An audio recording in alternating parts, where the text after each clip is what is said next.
mini vlog! Hello mga mare! Happy New Year sa inyong lahat!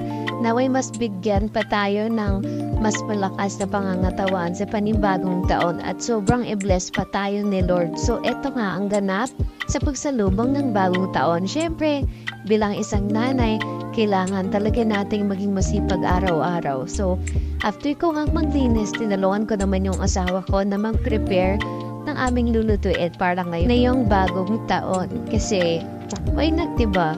Minsan lang naman sa isang taon, magluto tayo ng ganito at pagsaluhan ng pamilya.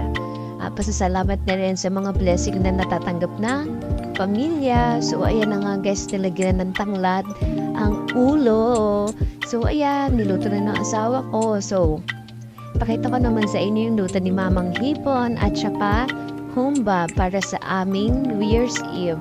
So, ito na nga guys, ito pa yung mga gift ni Mama para sa apo niya. So, ito yung prosperity bowl ko para mamaya. So, prepare ko din yan. So, ito yung anak ko maganda. So, pakarga na naman siya at ang lechon guys.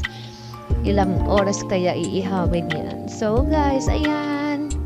Nagpe-prepare na ako. So, ito yung mga handa namin pagsasaluhan at luto na nga ang lechon guys. Ayan, hindi na namin na-i-video. So, ito na yung New Year's Eve. Maraming salamat 2023. Happy New Year everyone! Salamat sa panonood!